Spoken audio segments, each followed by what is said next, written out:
6 o'clock. We're going to call this regular school board meeting to order. We have four board members present in person and one board member present via Zoom, our secretary, Ms. George Davis.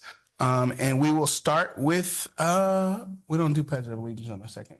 Oh, the Pledge of Allegiance. I pledge allegiance to the flag of the United States of America and to the republic for which it stands, one nation, under God, indivisible, with liberty and justice for all. And we have our wonderful school spotlight with True North Academy and Ms. Zybert.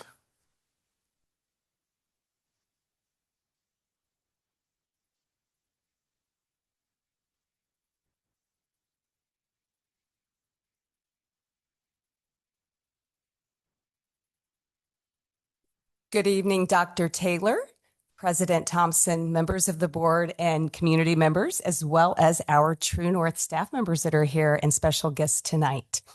I am Mrs. Zybert. I'm the proud administrator at the True North Academy, and I will be very honest with you. I'm so excited about sharing our spotlight tonight. But you know, I'm still a mouse girl, so this little pad sometimes still makes me a little nervous. So if I mess up, please forgive me.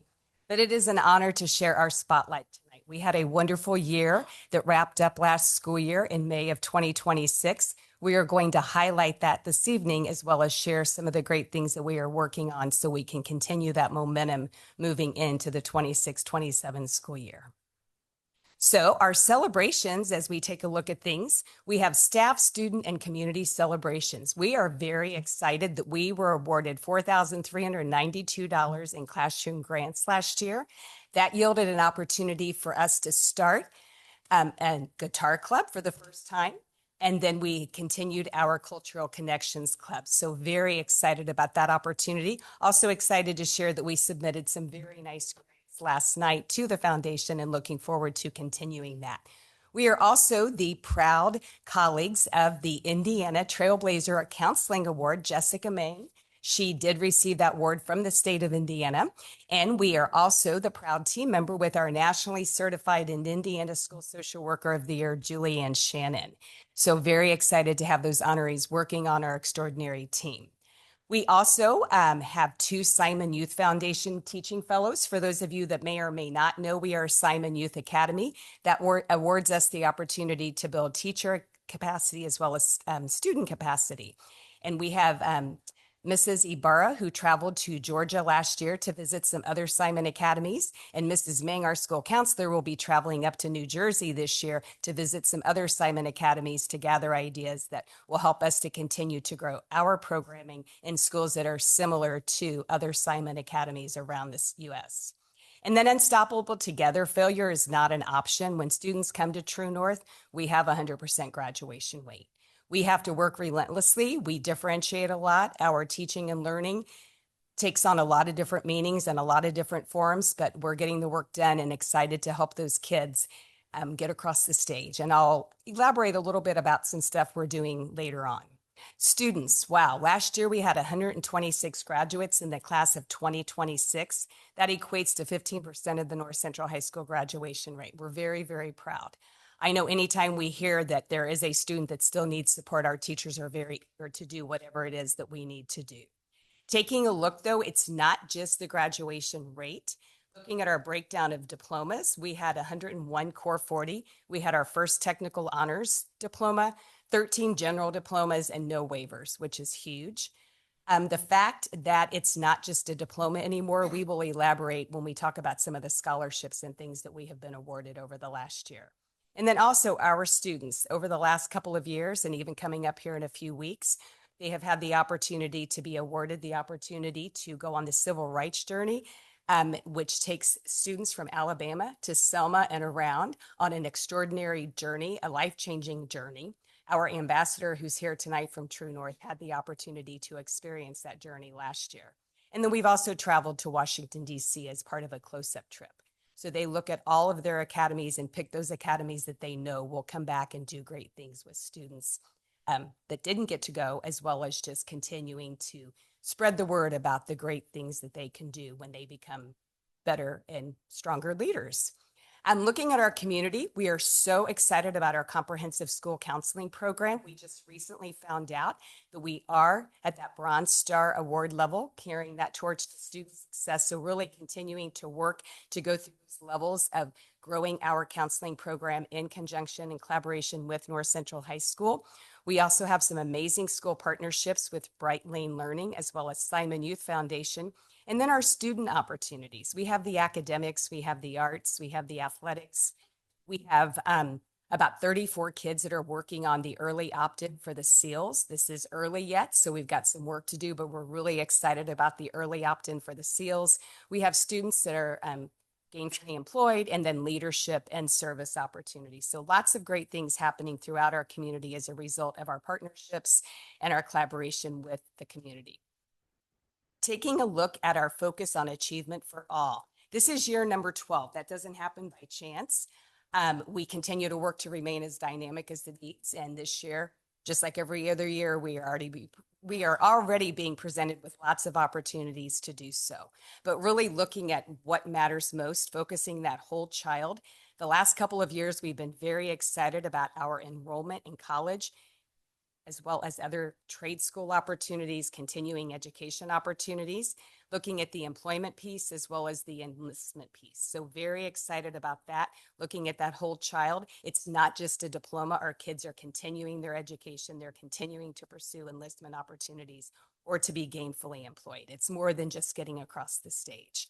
And then, like I said, taking a look at the early opt-in, we're very excited about the number of students that are taking part in the 220 leadership classes that are helping them to work towards the early opt-in with the new diploma SEALs. Looking at proactive and restorative discipline practices, we're really doing a lot with our cell phone. That is an opportunity for growth, as well as the vaping education and making sure that, again, when those students have those experiences that are not the best choices, what are we doing in response to that? Working to keep students engaged in school. We mentioned the clubs earlier that we're doing. We have leadership opportunities. We're getting ready to start a mural as a result of a student-led project. So really looking at ways to keep students engaged in school. That will also enhance that graduation rate that we are working to continue to grow, as well as that attendance rate. And then the progress monitoring and the individualized student plans. Obviously, we can't just expect kids to come to school. They need to know where they are, what their goal is. So every kid does have that individualized plan, but those are monitored. We meet with students regularly.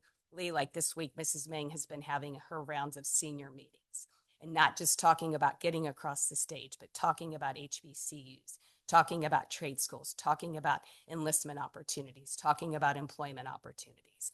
And then, as I said earlier, it's more than a high school diploma. We are working to pursue more scholarship opportunities, employment opportunities, grade recovery, and so much more. Last year, and in surveys that we completed, one-to-one meetings, we identified that 83.3% of our kids feel confident about what they're going to do after high school. So again, they're not just walking across the stage. And very excited, we are at 28,000 plus in scholarships. So again, that's exciting for a quote unquote alternative school, a non-traditional school, for the kids to be doing that. And then credits earned, 2,295. That's a lot of credits. That's a balance between all classes, not just Edmentum. Again, there's a myth out there that our school only has Edmentum online classes, but no, our classes are teacher-led, working to do great things for kids. And then again, like I said, the diploma types that we are offering. You know, when we first opened, everybody was like, oh, you probably will do all general diplomas. No, we continue to strive for that core 40, and now we're continuing to strive for those early opt-ins for the SEALs. So keeping those expectations high and not letting kids opt out early, but again, looking to get that highest diploma possible. And taking a look at data challenges, working to keep kids in school. We had a meeting after school today. We were looking at every student already has too many absences. What plans are we putting in place? We're looking at tardies. We're looking at transportation. We're looking at employment needs. Are these kids not coming to school because they have to be gainfully employed? So really breaking it down, analyzing each kid, and putting those plans in place. Cell phone usage. I'll be honest with you, we've done really, really well. But today, I might tell you something a little differently, because it was a tough day with cell phones in our building. But you know what? We're going to bounce back tomorrow, and we're going to get back on track. And those individual meetings will happen. And the kids are being wonderful. and the parents are being.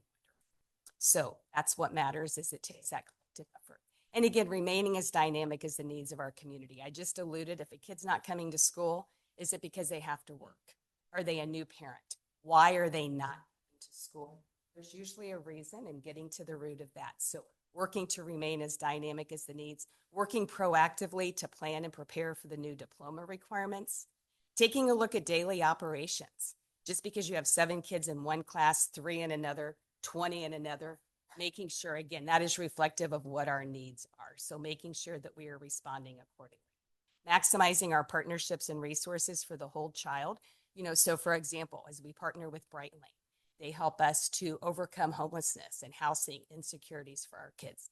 That's that next step that we don't have the ability to take as a school, but they can help us to do that. Outreach can help us to do that. The social workers can help us to do that. So really maximizing those partnerships to make sure we are looking at that whole child and not just looking at one individual piece.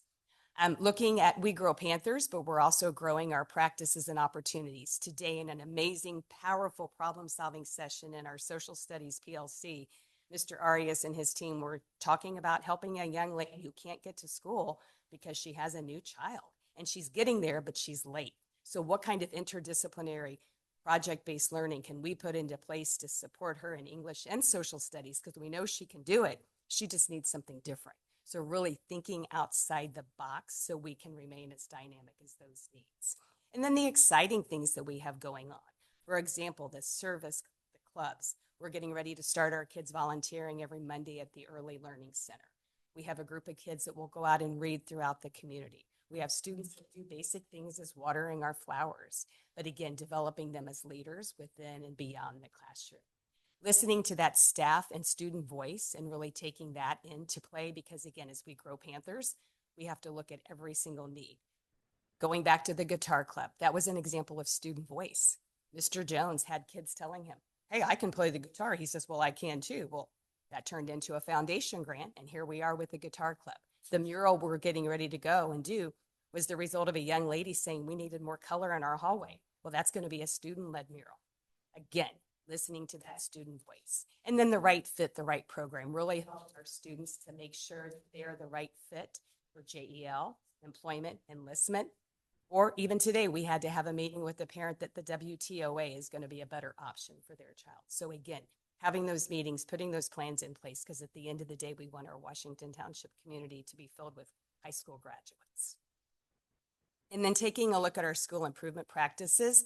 Again, that blended learning model that really re-engages and reimagines learning. 94% of our students last year earned 4 to 8 credits per semester. So again, that's very exciting. Many of the kids earn more than that, but taking a look and meeting those goals.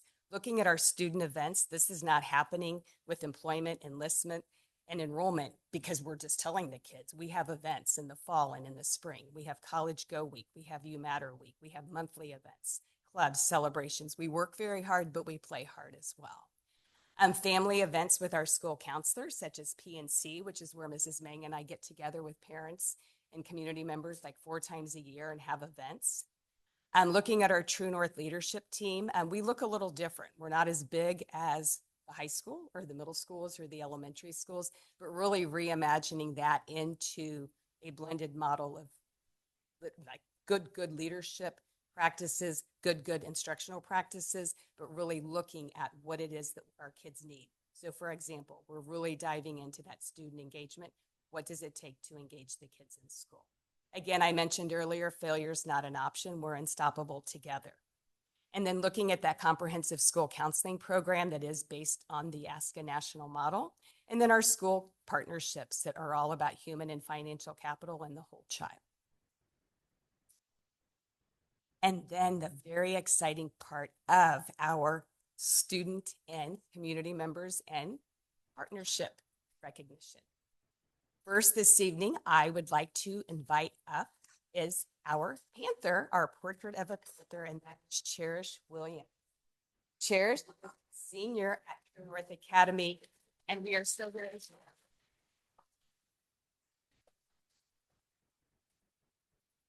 Cherish is a member of the marching band. There's probably not much Cherish does not do, and coming up, she's going to be speaking at a national conference for Simon Youth. So we're pretty proud of Cherish and her leadership. So thank you, Cherish. Congratulations. Thank you.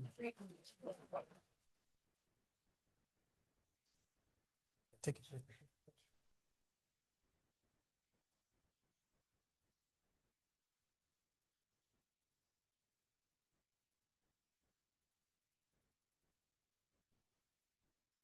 No, me.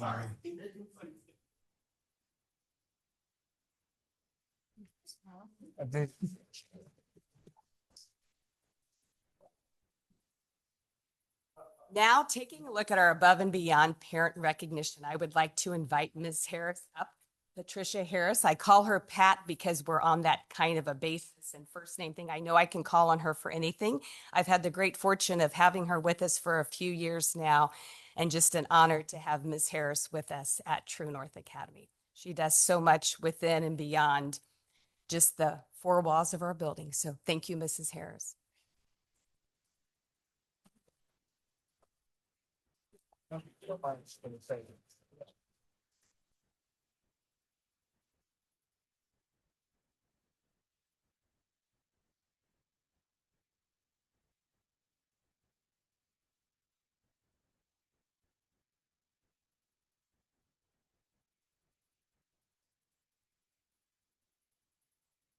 And yes, as I said earlier, one of our amazing partners, we have Miss Alicia and Miss Asia here with us tonight from Bright Lane Learning.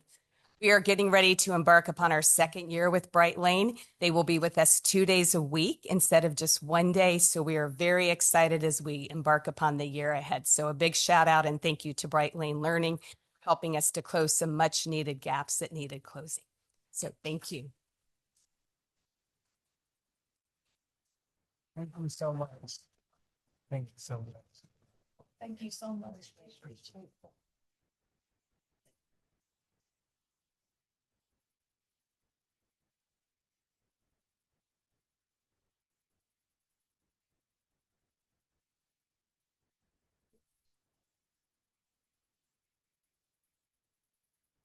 And I must point out a big thank you and shout out to Mr. Arias, who is one of our teachers that's here with us tonight, as well as Mrs. Barnsey Barra and Julianne Shannon, all amazing teacher leaders at True North Academy.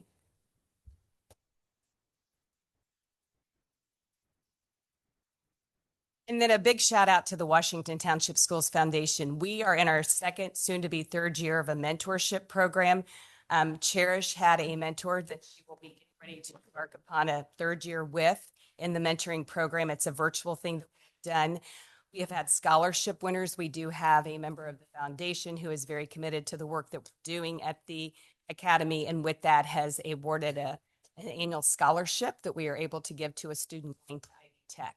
We also have an amazing partnership with the class of 1972. They established an endowment. So we're very, very proud of that partnership because that helps us to eliminate barriers, and that money has been designated for that. So we've done a lot of great things, from providing fruits and vegetables to kids as healthy snacks, as well as providing clothing for graduation, buying tickets for prom, things that we want to make sure that we're eliminating the barriers.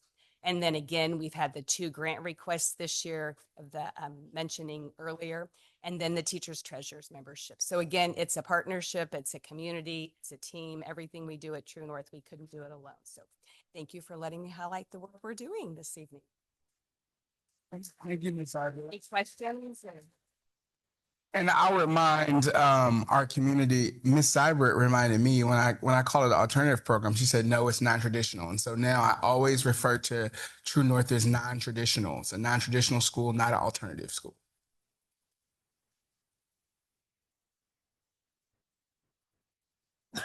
All right, next up on our docket, Dr. Taylor with superintendent announcements. Yeah, thank you again, Ms. Seibert. Thank you, True North community, for that update and spotlight this evening. President Thompson, members of the board, I wanted to provide an update on the flood impact to our community. And although we're planning a special board recognition next month for all the volunteers who have stepped up to give of their time or their resources, these past few weeks, I wanted to take a special moment to just highlight our students because they've been incredible. Whether that's been helping out with the Red Cross, whether that's helping out with our distribution center, taking donated supplies and loading them in the back of countless vehicles, or even being in our neighborhoods this past weekend, helping with cleanup efforts. I am one proud superintendent to get to represent this incredible student body. We had football players, members of the freshman football team, varsity football, JV football. We had our girls golf team. We had baseball players. We had our National Honor Society, all giving of their time to give back to their community and just try to lend a hand during a very difficult time. So just wanted to take a moment and give a special shout out to our students and to say thank you to our students. I also wanted to provide some data that was given to me by Ms. Hazlitt that I promised the board when we started to narrow in and focus on impact to Washington Township schools. In that attachment, you'll see how many students we have impacted, which is over 70. You'll see the staff that we have who have been impacted. And you'll also see that we raised over $25,000 to our Washington Township Schools Foundation and their efforts to support the School Social Worker Fund to provide specific and explicit outreach to our families impacted. And you can see a little bit about what that money's going towards in that attachment. And so just wanted to make sure the board was aware of that impacted data.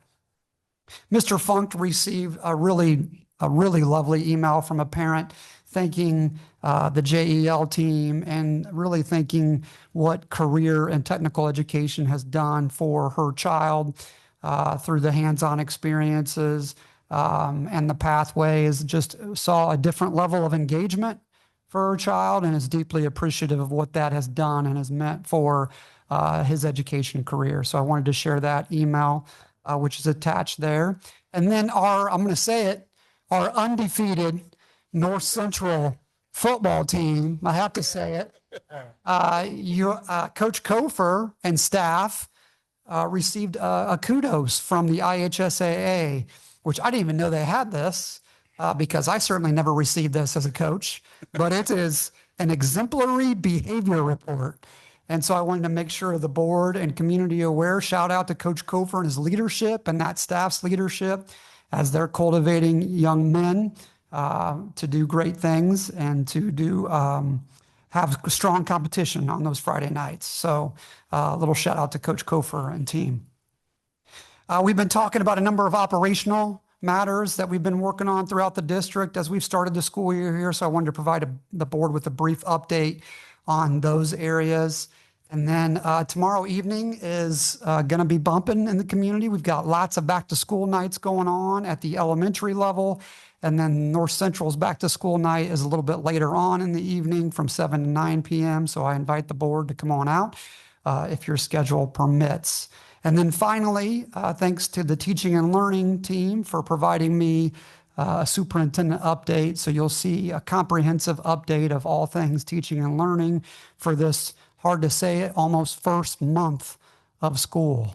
And so with that, I'm happy to turn it back over to you, President Thompson, and answer any questions the board may have. Board, any questions? All right. Next up, we're kind of new this meeting, but it's special event and liaison reports. So I will start and then I'll go down the line. So and just for the community's information, we typically share what the board has been involved in the community relative to Washington Township, each board meeting. This used to be at the end of the agenda, but as most people know, people leave by the end of the agenda, so we moved it after the superintendent announcements so that the community who's here could hear what we're involved in. So I had the opportunity to meet with our council for the school district over lunch. It's a customary thing that happens typically yearly with the school board president. I did that last Friday. I am involved in NSBA, which is National School Board Association's leadership cohort. And so I did that. And And then I had coffee with one of our legislators, Victoria Garcia Wilburn, who heads up NORA area as a state representative. And I got to watch our Panthers take on the Brebeuf Jesuit and with the win. So that is what I did since the last board meeting. Ms. Horth Kruger.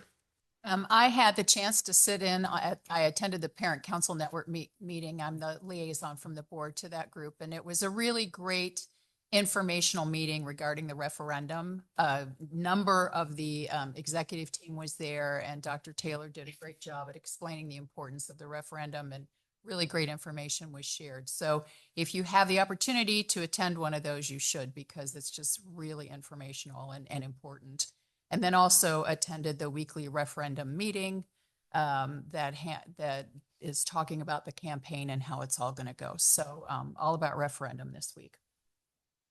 I just was able to collaborate with President Thompson and Dr. Taylor last week on prep for the meeting and flood response. But other than that, I have not had any liaison or board activities because I was moving mine into college and unfortunately putting quite a few hours into assisting my neighborhood Ravenswood with flood recovery. Thank you. I have not met with my committee, so I'm not active this particular. It's okay. And Ms. George Davis is online, and then you're welcome to speak, but you don't have to. So I have been out of the country, so I have not had any time in any of the buildings lately. okay, thank you. All right, next up is public comment. Do we have any members of the public who would like to address the board?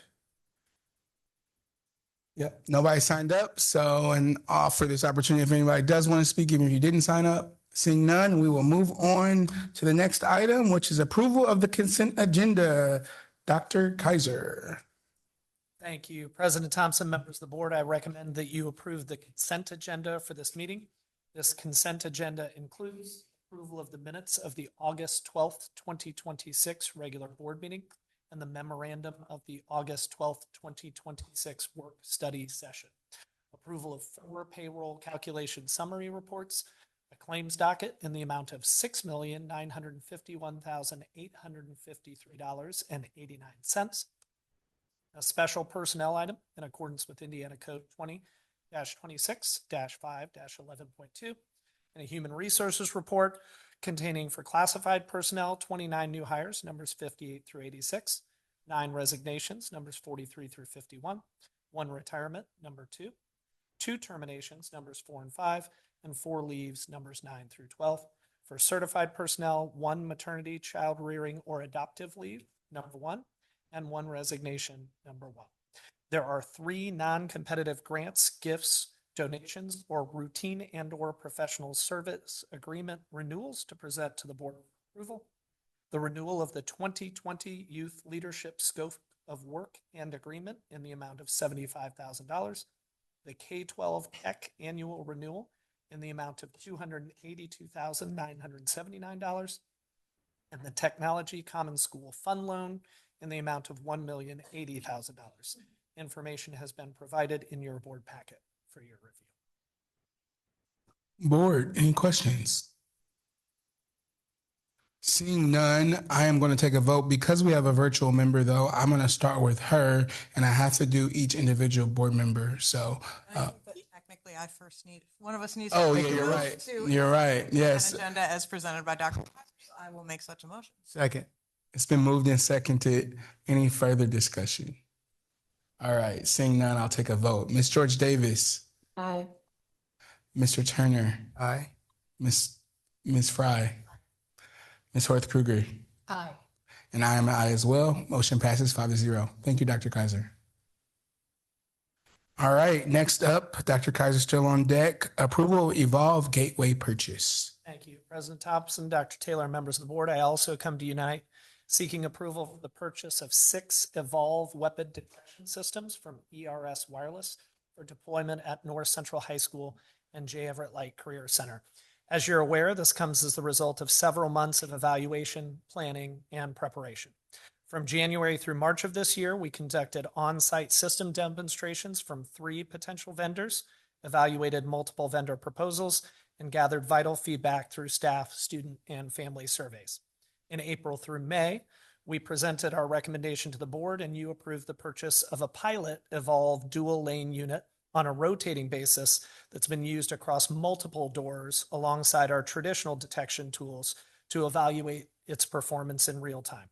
We've continued this rotation since the start of the 26-27 school year. If approved tonight, this contract will add 4 additional Evolve single lane units and 2 additional Evolve double lane units to be deployed at North Central High School and JEL. This will allow for daily screening at all entry doors during student arrival. And additionally, once we reach full deployment, units will remain in use at all late arrival and visitor entrances for the entirety of the school day. Currently, the pilot unit remains active for daily use, rotating around our entrances, and new units will be integrated into entrance rotations immediately upon their arrival, with full deployment across all arrival locations serving both North Central and J. Everett Light completed by the end of this semester. The contract includes the purchase of physical units, as well as a 4-year priority service, which includes remote and on-site support and annual preventive maintenance checks, all parts, labor, and warranty repairs under normal usage and with Evolve and other vendors, and includes any required firmware or software updates to the infrastructure of the devices. The total cost of the purchase is $510,012.08 coming from the operations fund, and documents detailing the purchase are included in your documents for this evening. This concludes my presentation, and I'm happy to answer any questions that the board may have at this time. Board, any questions? Ms. Worth Krueger. So I'm having been in these conversations with the safety committee, just to clarify what you're seeking tonight is approval for 6 different machines. Okay, so the 2 dual and the 4 single. And then you mentioned when we're at full deployment. Is it after we acquire these, or will there be more coming? No, once we receive these units, we will be able to actively screen every student entrance at arrival, as well as continue to screen any late arrival or visitor entrances throughout the day at both NC and NG. So this puts us at full deployment. Okay, thank you, Dr. Kaiser. Any other questions? Ms. Fry? I know you probably can't give an exact answer because there's a lot more than just a unit arriving, I understand, to make things fully operational, but can you give us a ballpark on timeline of when we're kind of going to be at that 100% screening goal? Yeah, right now what we're being quoted from our vendor, and I'd like to thank Matt Alexander, who's here from ERS Wireless, is that those are about 12 weeks, and that's just the manufacturing time and the delivery time. So about 12 weeks, we believe, until we'll reach that full deployment. If we get any earlier, we'll certainly roll those out, but I think that about 12-ish weeks is a realistic timeline for those to be delivered. And then another question, if you could say, understanding that we don't always every detail of security planning for security reasons, given that we have been running the pilot with the 1 unit, are there any kind of key learnings or things that you have gleaned that you do feel comfortable sharing with us tonight, just to kind of tell us a little bit more about kind of how you're feeling about, based on the pilot, how things are going to go with the full implementation? So yeah, a couple of things that we've learned. And one thing I would be remiss if I didn't mention, we also do have, as the board is familiar with, our open gate systems. We are deploying those as well at arrival. So at the same time we're doing this pilot Evolve, and eventually Evolve will kind of handle screening in the mornings, we are still using those open gate systems around the building as well at the same time. As far as kind of key learnings, number 1, we have learned that the system is doing really pretty well. With one of our pieces was, as all schools deploy this, student notebooks and Chromebooks, can present a problem for the system. And what we found is we're actually not getting that many false readings off of Chromebooks. We've also learned that big, large 3-ring binders with a metal spine are a bit problematic, and we're kind of working through those heavier, your traditional 1.5-inch binder isn't going to really be a problem, but it's the larger ones that we're seeing. We're working through those. And then the other thing that I would tell you is the student reaction has just been incredibly positive. The kids are really, they are very used to every time that I go to a concert or a soccer game, or I go into a building that's of large size like ours, that's a public space. They're very, very comfortable with it. It hasn't really phased them. And in some places, we've had kids thanking us for doing the screening and really appreciative of it. So that piece of things has been really good. Staff have appreciated, I think, knowing that it's happening, and the staff that have been involved in and will continue to be involved in as those additional devices. We already have those staff kind of assigned in those locations doing supervision, so that when that device arrives, it's not a new duty. We're just doing something different in the space. And overall, they've been very positive with the process and have done a great job of kind of learning how to manage them. They're really pretty user friendly. You can pick up how to run one pretty quickly, as Ms. Swartkruger knows from when we did it. It's been good. So, Thank you. And then my question, Dr. Kaiser, is so during the school day, right? So when visitors and students come in late, so like typically you have a school safety officer that monitors during arrival. So who will monitor, or how will that work when like visitors or schools like throughout the day at like door 1 and JEL and door 12? So yeah, that would be door 1 at North Central, door 1 at JEL, and then door 12 at North Central as well. There are staff that are there from an attendance standpoint. And so what happens is that iPad that does the reading during arrival, those doors are open, students are freely flowing through. But as you know, once the school day starts, those interior doors close and any student or any visitor is kind of buzzing in. So that iPad moves to that reception desk. I progress through the screening system before I press the buzzer to buzz in. And if there is something that's detected, then we, at door 1 at North Central and at door 12 at North Central, because most JEL student arrival now comes through that door 12 because it goes into both spaces. They actually have an Andy Frame, which is our contracted security person, who's there if they need to reach out to one of our SROs for assistance or anything like that. One of the things we've heard on the visitor front is at times we've had people come in and say, hey, the system was flagged, and the person will say something, oh, gosh, I think I know what it is. I'm gonna run out to my car and I'll come back in, or something along those lines. And so we've experienced that a little bit, but overall it's been pretty positive. That's great. All right, board, any questions? Any other questions? All right, seeing none, I'll entertain a motion. I move we approve the Evolve Gateway purchase as presented by Dr. Kaiser. Second. It's been moved and seconded. Is there any further discussion? Seeing none, I'll call for the vote. Ms. George Davis, Aye. Mr. Turner, Aye. Ms. Fry, Aye. Ms. Kruger, Aye. and I'm an aye as well. Motion passes 5-0. Thank you, Dr. Kaiser. Ms. Smith with our approval of second quarter financial reports. President Thompson, Dr. Taylor, members of the board, I bring to you this evening your customary quarterly financials. And just to remind you, you have the individual months of those major funds in your board packet. But this one is the quarterly one for our 3 major funds: our education fund, our operating referendum fund, and our operations fund. So we combine those on this report for you. And in the first column, to remind you, on the revenue section there, that is anticipated revenue that we have, that was established during our certified budget order that we received at the end of December. And that is from the information from the board and the business services preparing the budget last fall. And then below that, you'll see the expenditures from the budget order. So that includes the budget order expenditures that we're allowed to spend, along with carry forward purchase orders. So that is that first column. And then in the second column, you'll see the budget quarter actuals for the 3 months that we're doing. And that is April, May, and June of 2026. And then you'll see the year to date column. And then you'll also see the remaining balances of what was either anticipated for the revenue or expenditures, and what is remaining in the year to date. So you'll see that percentage there. We've received a little over altogether in the 50th percentile for revenue. So we've received a little bit more revenue than we originally estimated last fall. So we do that so far ahead of time. But then you'll also see on the expenditure side that we're about 45%.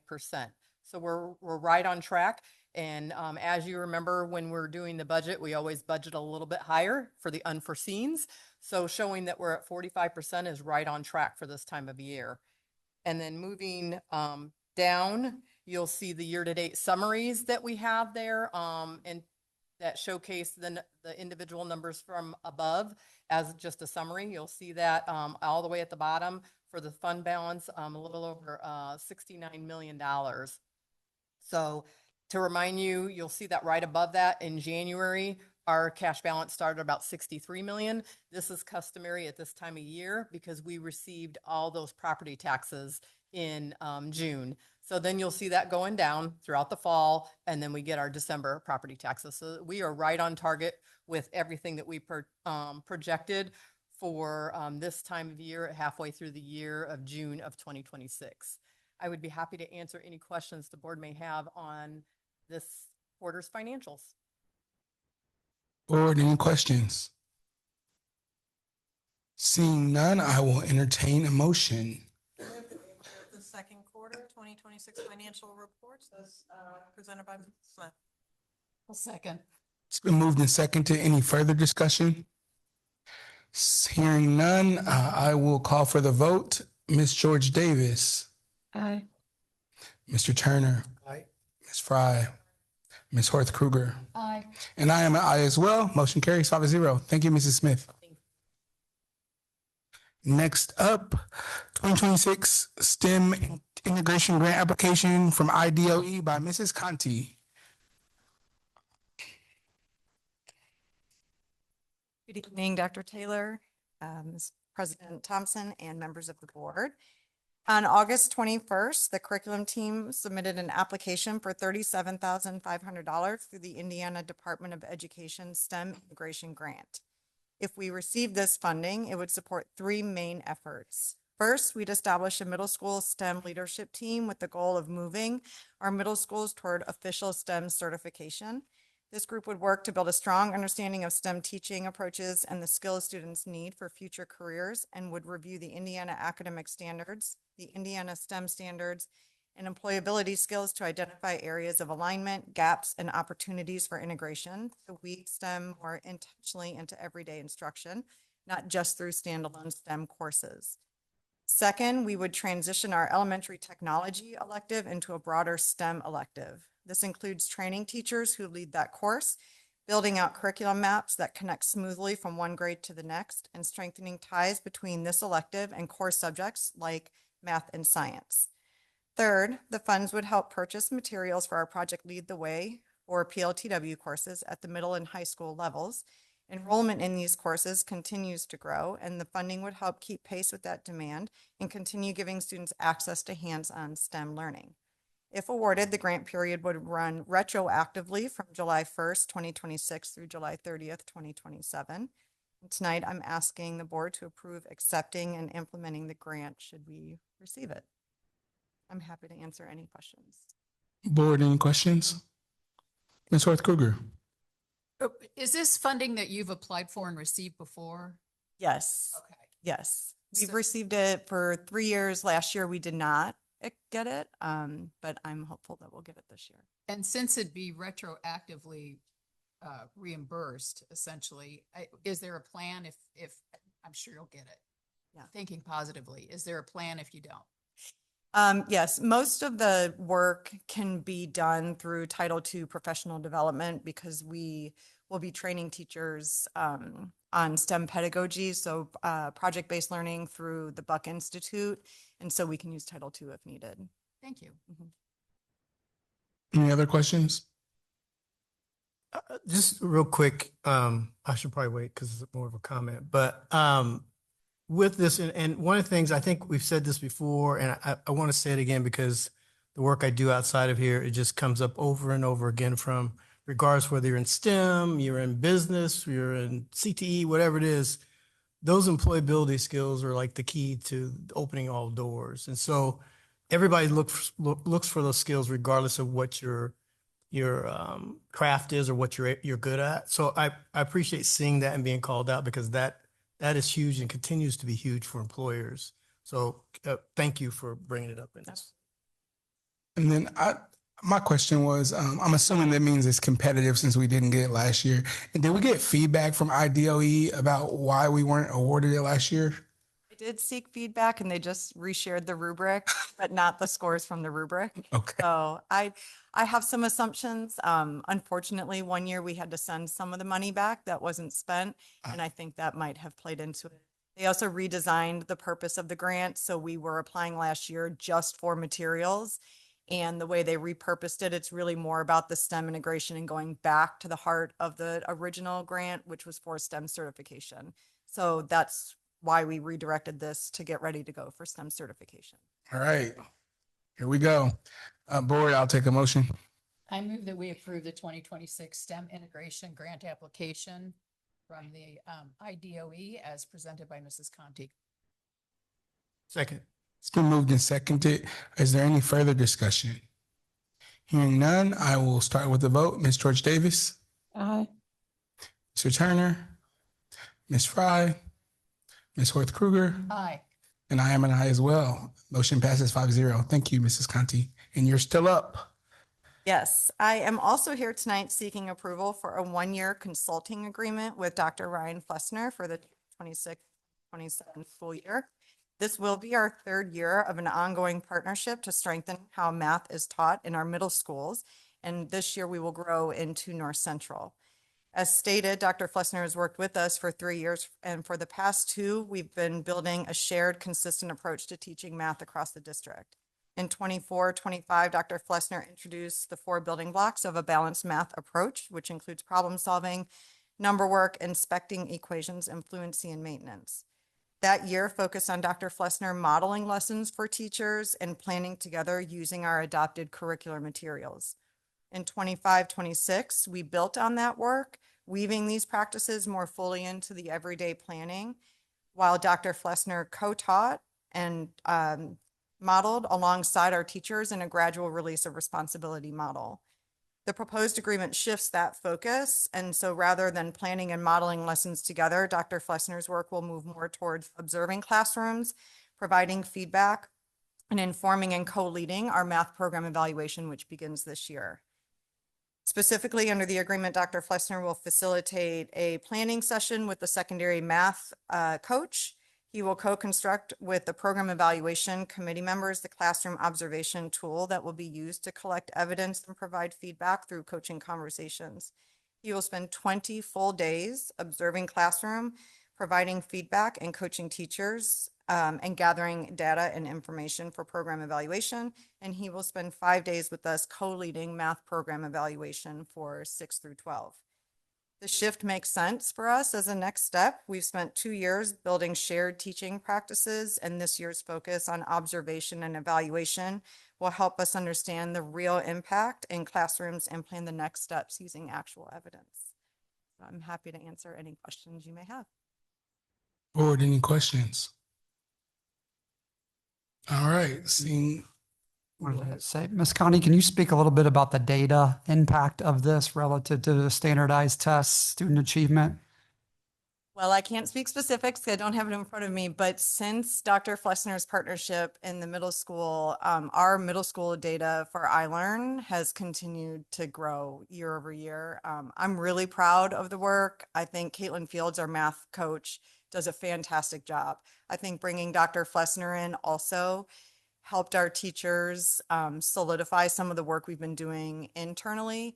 And so I do believe we're going to hit the 70% proficiency. Dr. Taylor has the DSP, or not Dr. Taylor, Dr. Flessner has the DSP in front of him. We look at pillar 1, we talk about what it's going to take and what the building blocks is. He's committed.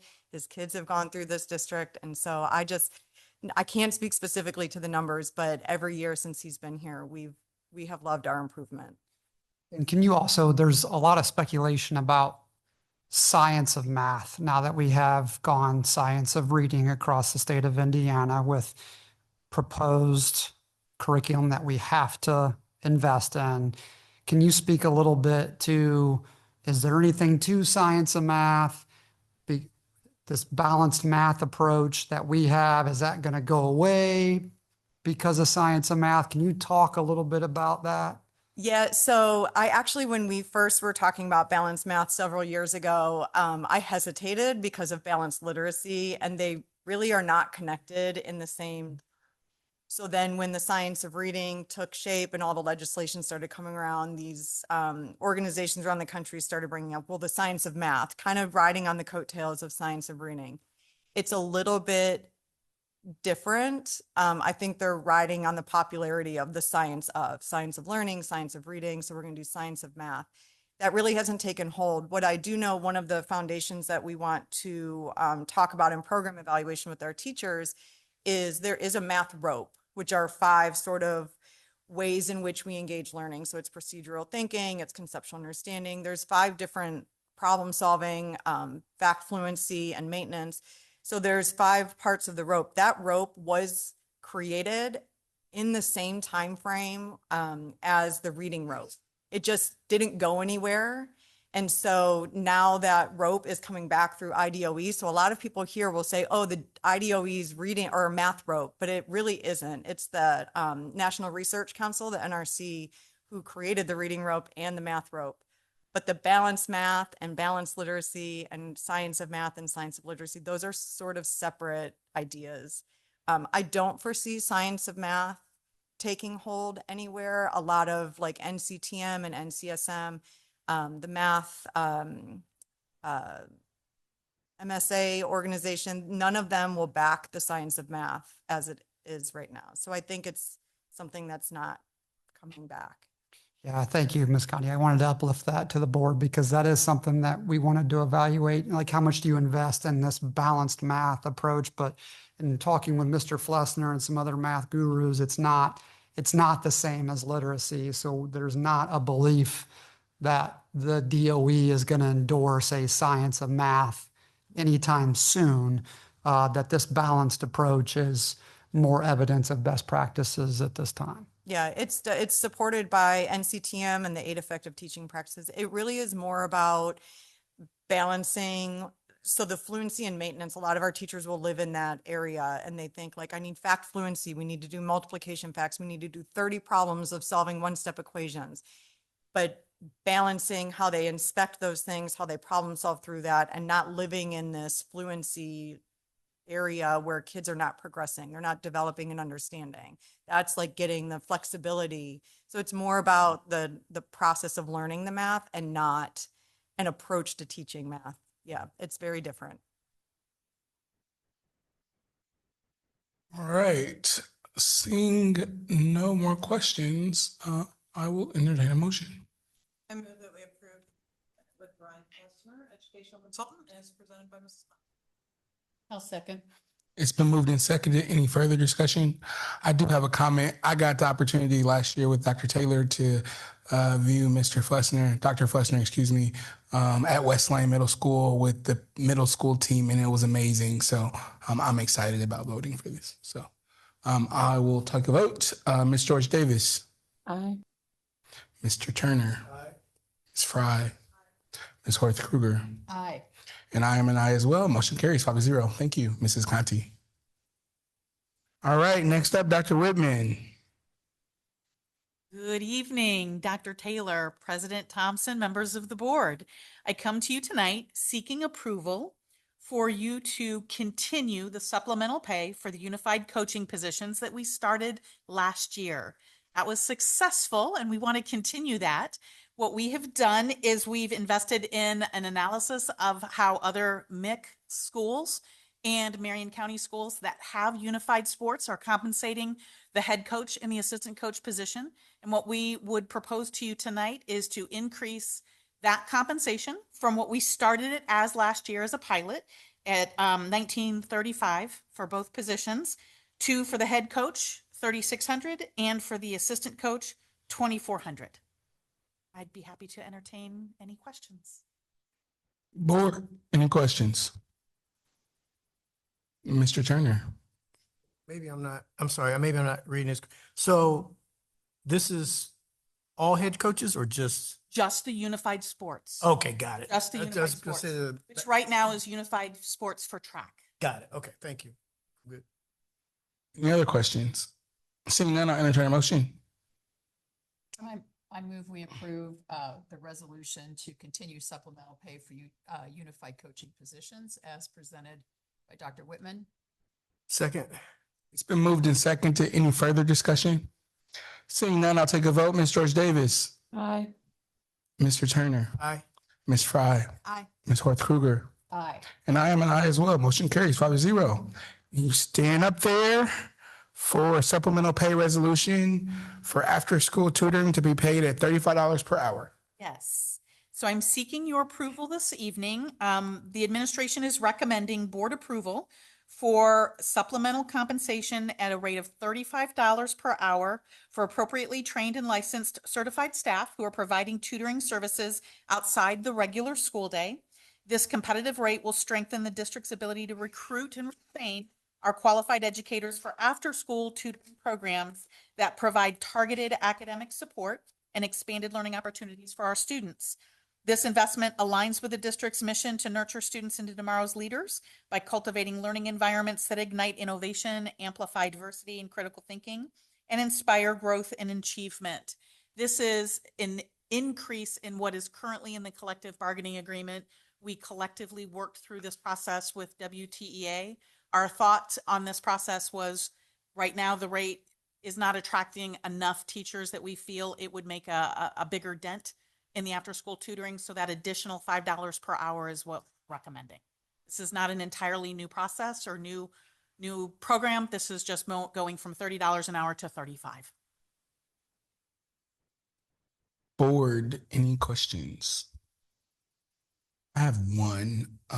Dr. Whitman, what are the rates of other school districts? Or did we run that? I'm sure we did. Is that what like we came like, or We did did they? not compare it with other districts. We just looked at what is in our collective bargaining agreement and then talked about what would make it more competitive based on what we have been spending on that. A more comprehensive look would be warranted before we go into collective bargaining at the end of our current contract. Thank you. Any other questions, board? I Seeing have a none, I will entertain a motion. clarification. Mr. President Thompson, I have a clarification question, please. Glad to hear your Dr. voice. Whitman, yeah. I'm Yep. curious. Go ahead, Ms. George Davis. Dr. Whitman, I'm curious how we know it's competitive if we haven't compared it to other districts. We looked at it as being competitive with what the tutoring rates that are currently in our contract, and higher than what we currently pay for classified staff who do tutoring and what we do for some other after-school programs. Right now, if we have teachers who do after-school clubs, that's at a $25 rate. So we wanted to purposely make this higher. Now, competitive with others, we would have to do some research analysis, which we would do as part of collective bargaining. So compared to what is currently in our collective bargaining agreement, it's competitive. It's higher than that. Thank Did that you. answer your question? Not really, but I'll take it offline with you when I return. Right. Any other questions? Seeing none, I'm sorry. Is there questions? I apologize. Okay. Seeing none, I'll entertain a motion. I move that we approve the supplemental pay resolution for after-school tutoring to be paid at $35 per hour as presented by Dr. Whitman. Second. It's been moved and seconded. Is there any further discussion? I'll just say I like that we're going up. I would like, and which makes sense why we wait to collective bargaining, but I would like to see what other districts are doing. I feel like most of our compensation practices have followed after that. So, but I mean, I'm not going to vote no for something that increase. So, I will take a vote. So, Ms. George Davis. I would like to abstain, please. Okay. Mr. Turner. Aye. Ms. Fry. Aye. Ms. Horth Kruger. Aye. And I am an aye as well. 4-1 abstention. Motion passes. Thank you. All right. Next up, school improvement plans by Dr. Pettigrew. Good evening, Mr. Thompson, Dr. Taylor, members of the board. We are here to ask for your approval of the 26-27 school improvement plan. Our school improvement plan development for this year began back in June, well ahead of the school year itself. Updated SIP templates were released to our building principals in May, and they are aligned to our strategic goals. Each school submitted initial drafts back in July and received comprehensive feedback from teaching and learning and student services department. Principals presented revised plans via Zoom with district leaders to go over modified plans. And I want to highlight that this effort was not done in solo. It was a collaborative process. So each school improvement plan started with the building-based teams themselves, and then extending through the review, went to teaching and learning and student services departments. Just as we did last year, we have built in a 45 and 90-day checkpoint throughout the year. And we have also pointed out to our building principals that these are living documents, that they are allowed to make adjustments throughout the year. And so as we complete 45 and 90-day reviews, building principals are allowed to make adjustments if they see a strategy is not working, or make modified tweaks based on updated data. In alignment with our communication goals, this year, each school will publish a one-pager on their webpage that will essentially highlight their SIP goals without having the extended 30, 40-page version online. So each school will have a one-pager that will be accessible for families and community. And so with that context in mind, I will turn it over to Tim Blom and Dr. Rachel Seaver to talk a little bit about their level of school improvement. Thank you very much. While each of our elementary schools is unique, we do have common goals laid out in our district strategic plan. And so you will see themes throughout all of the elementary school improvement plans. As you know, we have seen another year of growth in our iRead scores, with 4 schools exceeding the state average and other schools demonstrating exceptional growth. Overall, our district iRead percentage increased by almost 2 percentage points. While we're optimistic about reaching our goal of 95% by 2030, we know that we won't achieve those numbers unless we successfully meet the needs of all of our students, including our multilingual learners.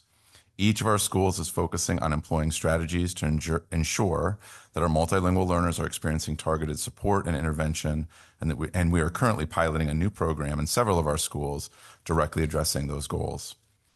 Part of our focus on increasing iRead scores has been an acknowledgement that iRead is not really just a third grade assessment. For the last couple of years, we've been working to make a shift so that kindergarten, first, and second grade teachers are focusing on the standards and skills that our students need in order to be proficient readers by the end of second grade, which will in turn also help our students be successful in iRead.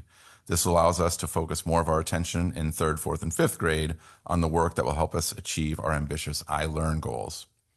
Along with academics, our schools are focusing on decreasing disruptive behaviors and increasing student attendance. All of our schools are continuing to lean into proactive approaches to discipline, like focusing on building strong positive relationships in our classrooms, including social emotional learning in our morning meetings and transition times, and utilizing our school counselors and school social workers to engage with our students. In terms of attendance, we're working to communicate with all of our students and families about the importance of being at school on time every single day. Each school uses a variety of approaches to celebrate when an entire class is present during the day and when the school achieves the overall goal of 97% attendance. We continue to see positive trends in our data, and we appreciate the support that you provide to all of our schools. At this time, Dr. Seaver will talk about our secondaries. Good evening, President Thompson, Dr. Taylor, members of the board. I'm excited to share with you an update on our school improvement plans at the secondary level. Our principals have been working diligently with their teams now that they're rolling into the school year, and they're proud for their school improvement plans to be driving the work for this school year. While each of our secondary schools is unique, we have common goals laid out by the district strategic plan, as you know. Across our middle school and high schools, we are focused on improving academic achievement on both iLearn and SAT, increasing graduation rate and post-secondary readiness, reducing disruptive behaviors, and ensuring that students are attending school regularly. At the middle school level, Eastwood, Northview, and Westlane are all working toward our ambitious goal of 70% proficiency on both iLearn, ELA, and math by 2030. While each school has developed strategies that reflect its own needs through their data collection process, there is a common focus on strengthening rigorous Tier 1 instruction and ensuring that students clearly understand what they are learning and what success looks like. If you're in any of our middle schools this year, you're likely to hear the phrase success criteria. And that's a phrase that we use to define for kids how they can be successful on a rigorous grade level standard. And so that's one example of a common thread that you'll see through our school improvement plans. They are also using school professional learning communities, common assessments, student work, and other data to identify learning gaps and provide timely support to students. Eastwood is placing particular emphasis on student ownership and reflection. Northview is focused on strengthening PLC practices and building teacher capacity through professional learning and feedback. And Wesleyan is emphasizing clear learning goals and meaningful student discussion. At North Central High School, the J. Everett Light Career Center, True North Academy, and the Washington Township Online Academy, academic goals extend beyond course completion to ensuring that more students graduate prepared for their next steps. At the high school level, we are working to exceed our 95% graduation rate goal by 2030, while increasing the percentage of students who are on track to earn an honors seal. North Central is strengthening its processes for identifying and supporting students who may be at risk of falling behind. We have a phrase, the right 10 by 10, which means that by the end of your freshman year, you have the right 10 credits and you're set to move on to next steps as a sophomore, and you're not doing any credit recovery. In addition to that, we are expanding SAT preparation and supports for students in honors and dual credit courses. So we're not just focused on providing scaffolds and supports in those kind of grade level classes, but also in our accelerated classes, because we're increasing enrollment of more students in AP and advanced college project classes.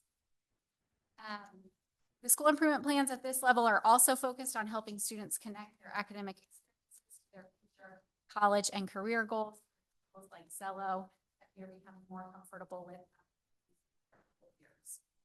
Along with academics, all of our secondary schools are focused on decreasing disruptive behavior and strengthening student belonging. Our shared goal is for 95% of students to commit fewer than 2 discipline offenses annually. Across our schools, this work includes establishing clear and consistent expectations, strengthening classroom management practices, and using discipline data to identify students who need additional support early on through targeted Tier 2 and Tier 3 interventions. Several schools are also placing a strong emphasis on positive behavior recognition, mentoring, restorative practices, and opportunities for students to build meaningful connections with staff and their school community. We know that students are more likely to feel successful when they are connected, supported, and have a sense of belonging. And all of our secondary leaders really value this, even though the schools are a little bit bigger than what the students experience at the elementary level.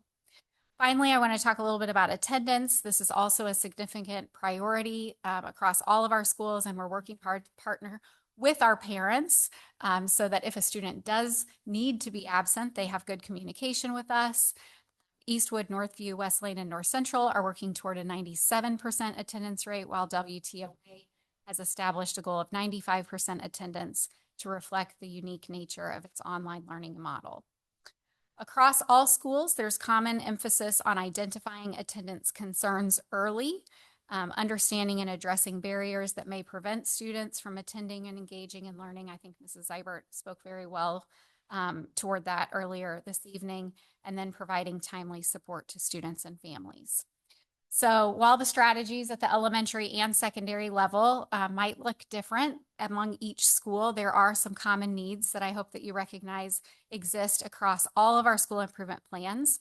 You will not find a school improvement plan in Washington Township that doesn't talk about rigorous learning, early identification of student needs, timely intervention, consistent high expectations, student ownership, strong relationships, and meaningful connections with families. We continue to see encouraging signs of progress, and these plans provide a clear roadmap for the work ahead as we continue toward our ambitious 2030 goals. We greatly appreciate the continued support of our students, staff, families, and community as we work together to ensure that every single one of our students has the opportunity to succeed. And with that, we are happy to answer any questions the board may have. Board, any questions? Mr. Turner. So I appreciate how you set this up for all schools, and you've given you're giving schools some leeway to be unique, et cetera, even when you have a template. My question is kind of, it's kind of a side thing. Under the Appendix A, when you have the questions did we have that before during the reviews? Dr. Pettigrew may have brought that to us a year or two ago. We and Dr. Taylor last year worked with our whole district instructional leadership team on 45-day, 90-day, 135-day reviews. And we embed those reflective questions into the collaboration at that time. So rather than waiting for the QAR, which you all might remember from a couple of years ago, we embed those reflective questions at more regular checkpoints throughout the school year. No, I like it. I was just asking. I couldn't remember if I sat through those QARs and we kind of went through these or not, but it was already embedded in when they came into report before. Got it. All right. Thank you. Yeah, the QAR used to be a separate document, separate process that was twice a year. We decided to embed it in the SIPs and do it more frequently just because things change more frequently. Yeah. Makes sense. Any other questions? Seeing none, I will entertain a motion. I move that we approve the 2026-2027 school improvement plans as presented by Dr. Pettigrew and team. Second. It's been moved and seconded. Any further discussion? Seeing none, I'll take a vote. Ms. George Davis. Aye. Mr. Turner. Aye. Mrs. Fry. Aye. Mrs. Worth Kruger. Aye. And I am an aye as well. Motion passes 5-0. Thank you, team. All right. Mr. Boots, giving us some money back or not? Well, Name of the game. Not tonight. thank you, President Thompson. Good evening, Dr. Taylor and members of the board. I am here seeking approval of one change order tonight. Change order number 11 to Skillman Davis Joint Venture for North Central High School Phase 3. This is obviously a large change order that sweeps up a lot of items that had been completed over the summer and into the fall, of course, and a couple of larger items that were budgeted but are being administered through this contract. The total amount of this change order is $603,666, and of course is funded through capital referendum funds. Be happy to answer any questions. Board, any questions? I do. Mr. Turner. So, and you've said this before, over the years, we've done these reports. So when the way that we've set these contracts up is that there's a guaranteed maximum price that whether it's Skillman or anybody was giving us to complete the work. Correct. Then we'd go back with change orders and have to go in potentially because of changes, we have to make additional. Yeah. So is this, because this is a good sum, even those multiple items, is that part of that?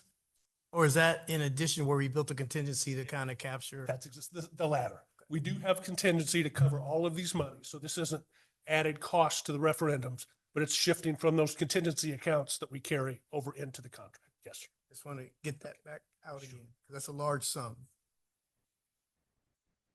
Ms. Fry. On that, I think I know the answer to this question, so Okay. I'm going to ask it as much to make a comment. As we are seeing some of these large ones come down lately, is it correct that some of this is because we are in these final stages? And as we are finishing things in the final stages, we are fortunate to sometimes have, hey, we finished a little bit ahead of budget, so we Yep. can go ahead and do a little bit more because we do have the money. Is that an accurate representation of at least some of what I? Some of them, yes, ma'am, that is. There are things that we're doing because we do realize we can, and we're running out of time. So it's almost an now or never. So we really study those things and make sure that they're the right decisions. But yes, ma'am, that's true.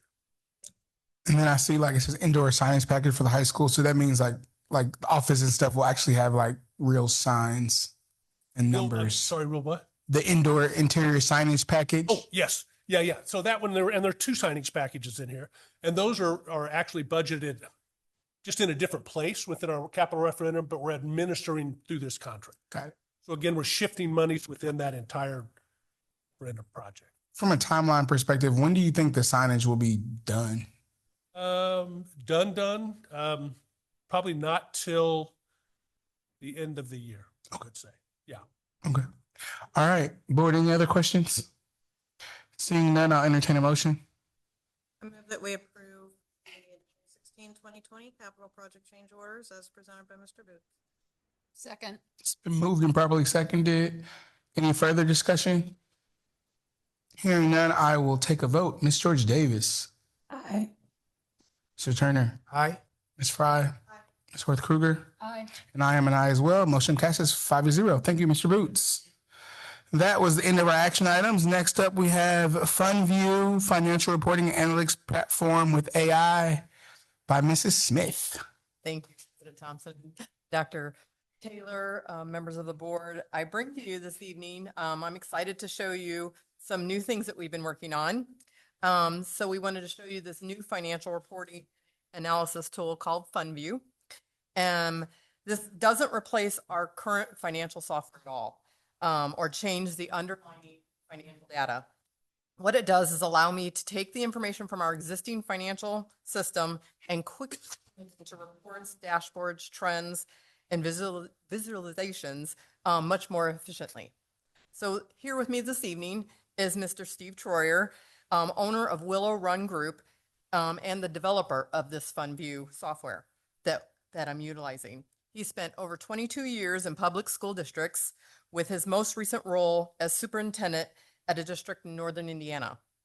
He started Willow Run Group because he kept seeing the same gap appear. Leaders who know AI matters, but do not have a partner who understands both the technology and the weight of what they carry each day. Willow Run Group exists to fill that gap.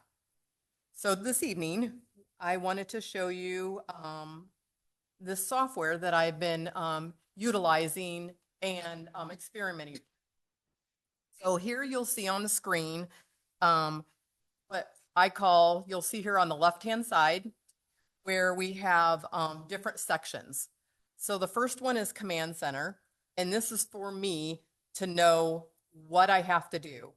Like for instance, load July, just because I wanted you to be able to see the mechanism telling me I need to load July's financial information from our financial software and load it into the system. Then it provides some just general data from the last time that we uploaded. So I made sure that this kind of was at the same period that you received your quarterly financials this evening and approved. So this information mimics that, just in a different fashion. So, so you'll just see general information, just letting us know what I need to do for the next phase of this. One of my favorites, the next one, is it's called Constellation. So this is a visual snapshot of the district's financial, and it shows major indicators such as cash balance, reserves, tax rates, enrollments, and other key financial metrics. It also allows me to click on each one, you'll see this, and drill down to get more information and more graphs. So this is very beneficial when I am in certain meetings where I want to see something at a quick glance or dig down more into it without having to physically grab folders of paperwork and reports. So this is a great example of how FundView has made complex financial information easier to digest quickly. Then next you'll see the financial reports section. This is where I utilize every month to upload my new financial reports. So every month, now that we have developed this system and uploaded the beginning criteria, I upload 3 reports from our current financial system. And then it takes that information and utilizes it and makes it more user-friendly to be able to see graphs and historical data at a glance. So you'll just see down here all the stuff that I have uploaded so it can do comparisons all the way back to May of 2025. So this is just my dashboard that we do. We also have a financial projections section over here. And this is for me to be able to take my cash flows. I have 5 10-year and plus cash flows that I can load on here and initially, and then I can build upon and edit those as the months go on. From my projections into actuals, I can do all different types of models and projections utilizing this tool. That is a lot of information, and I know that that's from behind the scenes that I get all geeked out about. But one thing that I really wanted to focus on this evening is showing you this board view. So this is in comparison, just like you saw earlier, with your quarterly financial reports that I prepare for you every quarter and then list the monthly ones for you. It mimics some of the same things, but a little bit more user-friendly and easier to digest. So over here on the left, you'll see another menu of information from the board view. And so we'll start with the overview, and you'll see here that it gives the fund cash positions of all of our major budgeted funds that you're used to seeing individually with those other reports. Then it also moves down and shows you spending authority. So that is our appropriation that I show on those other reports that says, okay, we received, the approval to spend X million dollars in this fund. And then as we go up throughout the year, it shows where we're at. Remember earlier, I talked about how we were about 45% of spent for this year, halfway through the year. So this also shows this. You'll also see the enrollment for the students' enrollment. You also see going down here through property tax, the current year's property tax rates, and then just little reminders of what's coming up. This has information that it pulls from different databases. It could be the Department of Ed. It could be to the Department of Local Government Finance. Anything that I have that's coming up, that it's my responsibility to make sure that I am filing for our school district. So you'll see that. Moving on to the next one, you'll see here monthly report. This is the one that in a way mimics what I give you in those manual Excel reports, where I have the data on the left and then I have the graphs on the right. So you'll see that here it shows our combined fund balance for all of our funds. It also shows our revenue versus expenditures for each fund, and you can hover over them to actually see, actual figures. Then you also see a year-to-date expenditure breakdown over here by object, also what we show you on those other reports. Then moving down the board view list here, you'll see the tax rates. Same thing, where we show the tax rates per fund. And then you'll see also certified assessed valuation. You'll see the tax rate history as a total tax rate. You'll also see the tax rate historical information for each fund. You'll see that right here. You can hover over each one to see what each individual amount is. And then it also shows our assessed valuation trends. It also has information on our active referendums. Lots of information. Next, we have, moving down, we also have a couple areas here: capital projects plan, capital plan, and bus replacement plan. These are not loaded yet. As you know, the next 3 board meetings, we'll be doing the budget workshop, the budget hearings, the budget adoption. Once we have all that you guys give approval to advertise, then I'll put those capital plans and that bus replacement plan in these modules. Moving down, wanted to kind of show you the debt position here. And that shows what outstanding debt that we have as of the calendar year 2026. So you'll see over here, it breaks it down between regular debt and referendum debt. And it breaks it down by the type: general obligation bonds, common school funds, and leases. And you'll see all that of what is remaining at the calendar year end of 2026. One thing that I neglected to show you was on the monthly report here, I showed you the summary. It also has tabs across the top here that shows you fund cash, shows you the different aspects of the cash. the balances, the revenue, the different sources, and then also the cash on hand down here at the bottom, what I call is like a fund report. So it shows you the beginning of the year, what we started out with, year to date, any kind of transfers. It even shows you that particular month. Then it shows you the current balance.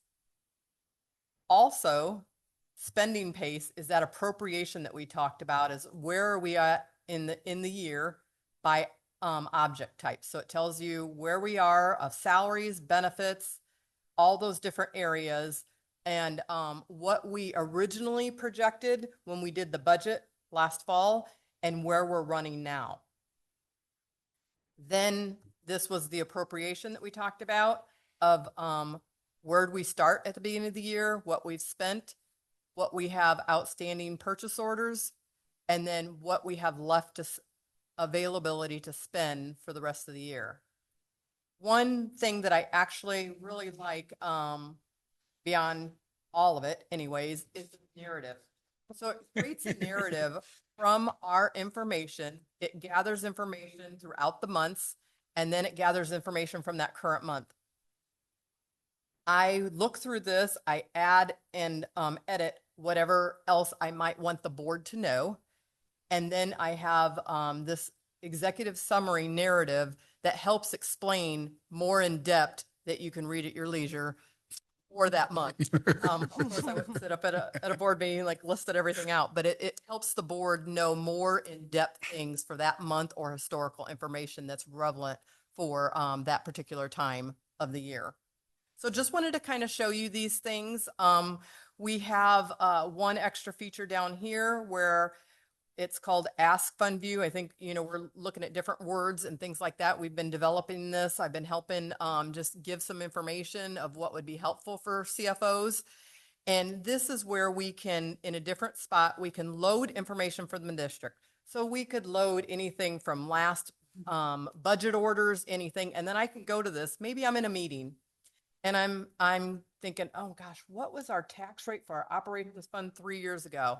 Because I've already loaded it and it's already in the system, I can go on in a second and ask it and say, what was our tax rate for the operations fund in 2023? Boom, it brings it up for me. So it's really nice that we can load information in and then we can bring it up quickly without having to dig through things. So, so I like that with this software and utilizing this, that our financial information doesn't change, of course. It originates from our district's financial system. I continue to review and validate the information as it comes over here to summaries. I look through all that. The board still receives, your regular financial information and then added financial information. So we're kind of looking at both. This helps improve efficiencies, gives more explanation and more data for the board at their fingertips. And then instead of spending so much time like building those manual reports that you guys see in our quarterly meetings, you also see that with my budget workshops, all those type of things. I create all that from scratch. So this will create efficiencies for me to be able to prepare more information for you during my presentations. So my goal tonight was not to propose an immediate change to the board at all. It was to introduce you to a tool that I'm utilizing to let you see what is now available to us and more advanced for us. As I continue working with this fund view, I would like to begin incorporating some of these reports into the financial information I provide to you and the superintendent. Ultimately, I'll work with the superintendent to get his and your feedback on which reports and visuals that are most useful for you in the future. And that was our presentation for this evening. I'd be happy to answer any questions. And I also have Mr. Troyer here that also could answer any questions if you have any. Board questions? I do. Ms. Kruger. I'm just a clarifying one. First of all, I want to say you sold me on it's more efficient for you. But so you're using this right now, and I see total financial impact varies. Is this a program that we already have? Is this a program that we will be purchasing? Is this a program? Just help me understand that. Yes, our district signed up as a beta Okay. tester All to right. help develop this. So I'm working with Mr. Troyer, and as we've been kind of from spring on, we've been kind of developing this, trying to, I'm helping just give data. He's doing it all. I'm not, I'm not the technology person. I'm just the numbers person. But given useful information, I've provided information that would help my job as a CFO and other CFOs in the state be able to do their jobs more efficiently and produce data quickly and those type of things. So I've produced data for him. He's looked at our website of what we've done through board meetings, all of our budget workshops, those type of things to kind of narrow down what might be easier at our fingertips to be able to do in the future. So I've been working with him since late spring in creating this for Washington Township. He also has 4 districts total now that he is developing this with, and that have signed on with FundView to keep this going and help other CFOs in the state. Thank you. You're welcome. Mr. Turner. One, I'm sure it'll make it more efficient for you, but won't you miss? I love spreadsheets. You I know, know, they'll that's never what I go mean. away. I know. They'll never go away. But the question I have is, so you mentioned that you uploaded data from the From our regular financial system. website. So would this replace or integrate, or how would it No, it's like a dashboard. go from one to another, go back and forth? Yeah, what it is I actually right now, I uploaded a lot of documents in here, the historical tax stuff, type of thing. Provided those to FundView so they could get the database started. Then every month, I literally upload 3 things, 3 reports out of our financial system, the same reports that I use to create the Excel quarterly reports that I give to you. So, and then I provide for the community. So those, I do a simple upload, and then it creates all this stuff behind the scenes in seconds. Okay. So it's cut your time of creating everything Absolutely. to basically a couple of clicks away. Yes. Yes. Board, any other questions? Not a question, but I'll just say, why am I not surprised that Becky Smith is assisting in sort of leading the way in school finance for the entire state? We like appreciate efficiency. you being willing to step up and work with this. I guess as a lawyer, I got to ask one follow-up question. Given this is beta and given this is all kind of new, I assume everything has been vetted for things like data security, Absolutely. confidentiality, and all that. Yes, absolutely. And from the tech side of the house, I love it. I particularly for the board's edification, I think that it'll make what is completely very complex that I still struggle to understand a little easier. And I teach a class at IU Bloomington that talks about data visualization, and I'm actually going to use this as a use case in one of my classes. So I'm excited for that too. Thank you.